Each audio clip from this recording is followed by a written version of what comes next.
Hello there, welcome back to another ITH video. Now today I am very excited because this lovely orange beastie next to me is the 2020 Honda NSX and I get to play with it!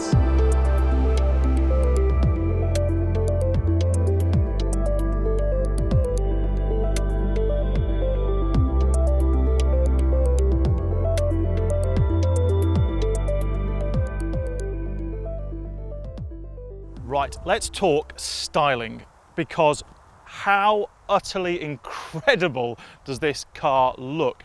Now, the original NSX was a pretty radical car when it came out. It was a mid-engined V6 supercar at not quite supercar money. This is a supercar at supercar money, so Honda had to really step it up with this. And my God, have they done it. This thing looks absolutely wild. Even in a sea of cars, things like McLarens and Audis and Porsches and all those things, just look at it, drink it in. One thing that's very important about this car, and this is super important, unlike most cars available today, every single intake, vent, scoop, all those things on this car are functional. They all actually do something because this thing has been crafted to slip through the air and channel its airflow as amazingly cleanly as possible, which is obviously a good thing for aerodynamics and things like emissions and economy and whatnot, because yes, this is the thinking man's ecological supercar.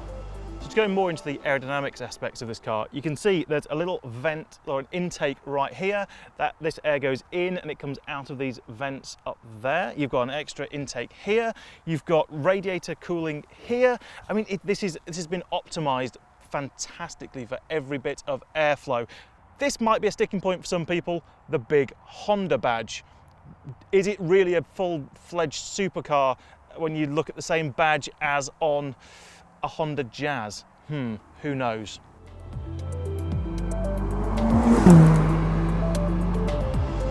And when we come around the back, to me this is where the styling really comes into its own and you get that full supercar experience. So the thermal orange paint is optional, triple layer, gorgeous depth to it with gold flecks. I mean, when you catch the sun in this thing, it changes between bright orange and gold.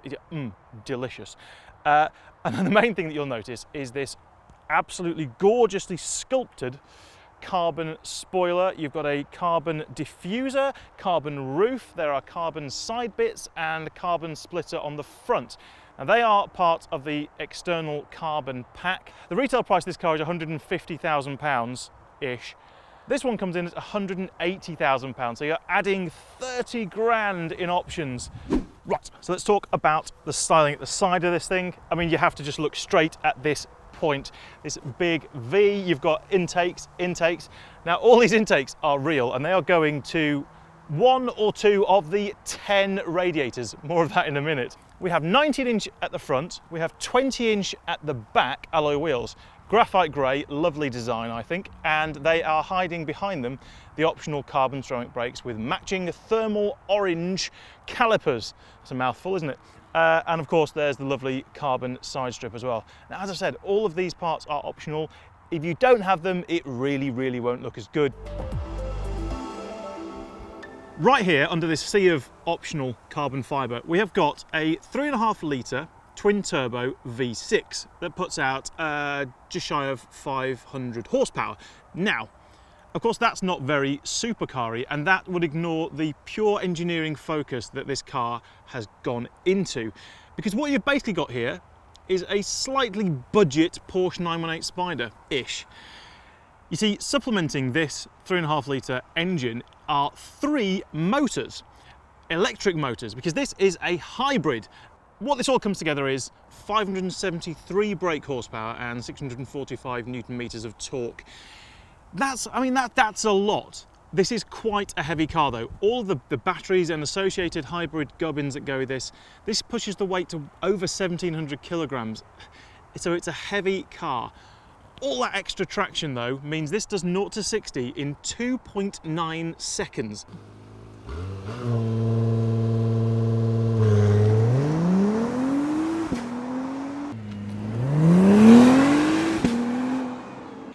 An extra bonus of this hybrid stuff means that it actually averages about 29 miles per gallon as well.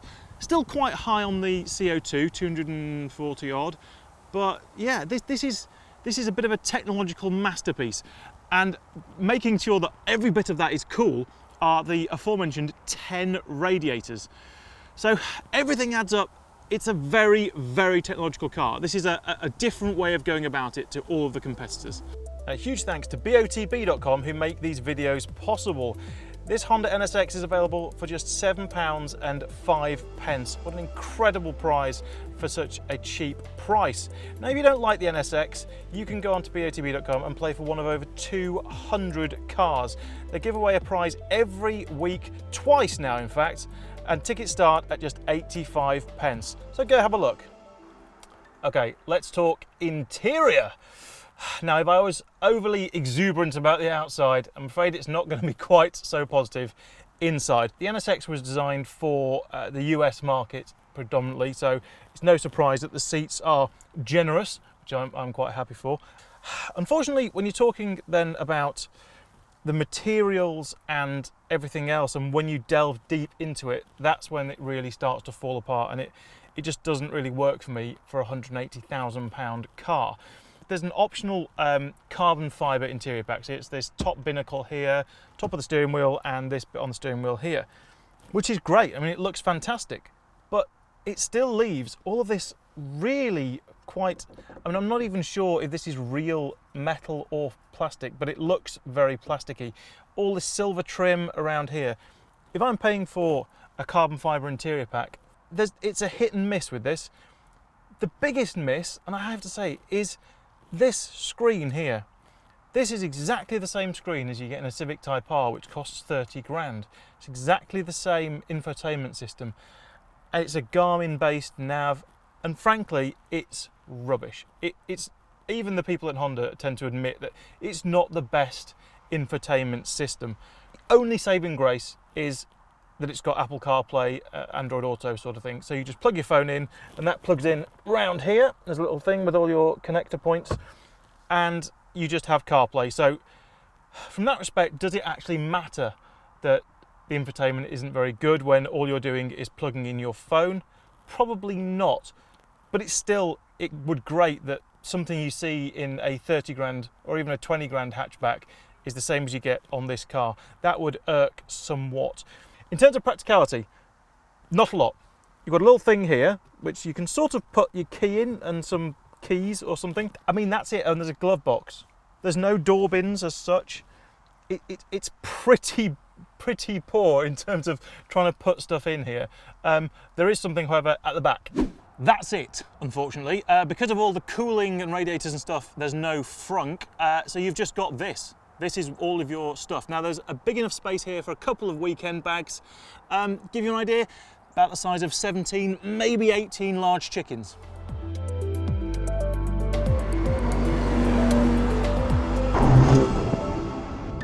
Okay, so we've talked about the outside and the inside and all the engineering and blah, blah, blah, blah, blah.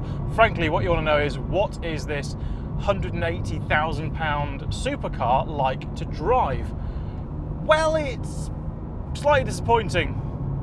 Sorry. So this car it's actually got very much a dual personality. You see, I am now in quiet mode, okay? Now I'm bimbling along, 50 miles an hour. It's pretty silent. The suspension has gone a bit softer, and yeah, it's comfy. The seats are comfy. I feel like I could do 500 miles easily in this thing. But do I really want that from a supercar? You see, if you've got the means to buy a car like this at 180 grand, surely you just buy a Range Rover or something if you want to just go somewhere a long distance and cruise there. What I want out of a car like this is to be thrilled and excited every time I get in it. This definitely doesn't do that, because even when you turn the wick up on it and put it in Sport Plus, it still doesn't grab me by the furry bits and make me excited and make me want to drive it more and more.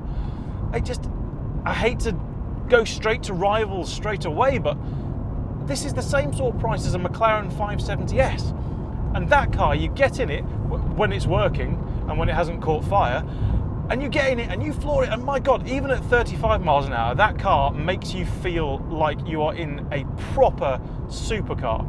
And that's still a twin turbo car. There's something about this that is missing for me, and I can't quite put my finger on it. I'm not gonna lie, I've done this before and I feel violently sick. So here we go. Foot on the pedal and go. Jesus! Oh my God. Okay, so that is what 0 to 60 in 2.9 seconds feels like. And now we can hear the engine sing. Okay, it's got a little bit more of a voice when you go really open it up. And okay, I'm not going to deny this is a very, very quick car. Now, does this car need 9 gears? What is it doing having a 9-speed gearbox? Well, that's the thing. When I was going back into this quiet mode, okay, so back into sport, into quiet. When I drove this car earlier here from my home to this track, it was a fairly long drive, couple of hours, and it averaged 37 miles to the gallon on that drive. Because on the motorway in quiet mode, every time you lift off, it decouples the engines drop revs completely, and the EV bit takes over. It's doing it right now. There's now on 0 revs, and just the front wheels are powered by the electric motors. So a lot of the time when you're just coasting on the motorway, it isn't using any fuel at all. And that is, I mean, that's a big bonus, I suppose. If you're going to use this car every day, that's brilliant. And yes, there's a lot to be said for a car being fun when you want it to be and not when you're not. But for me, I want it to feel more exciting more of the time. I want a car like this to be an event, and for me, unfortunately, this just doesn't do it. Now I think this is doing, I think the engine's turned itself off. I can't even hear the thing. So how to summarise the 2020 Honda NSX? Well, it is a fantastic looking car, it really is. Just for me, the driving experience doesn't quite match up to the exterior looks. If you want a car that is really fantastically exciting to drive, that's £150,000, get yourself a McLaren 570S for me. That is exciting at half the speed, and it's lightweight and it's got a great interior. So then you talk to the NSX about being a daily driver. Well, there it's got an even bigger problem, because yes, it's a great daily driving car, but the biggest problem it's got is right here. The Audi R8 V10 Performance. This is exactly the same sort of price, £150,000. It's got a naturally aspirated V10. Oh my goodness, it's all-wheel drive, it's got an Audi interior. This thing is fantastic, and I'm afraid it just pips the NSX. So I just can't think of why I would buy the NSX, unfortunately. Now, of course, one thing you have to think about is both of these cars are available on BOTB.com. They give away someone's dream car twice a week. Twice a week. You only have to be 17 years old or older to play. And yeah, go check out the links below and give them a shot. We have got plenty more videos lined up on this channel. Please check them out. Like, subscribe, all that good stuff. See you in the next video. Bye-bye.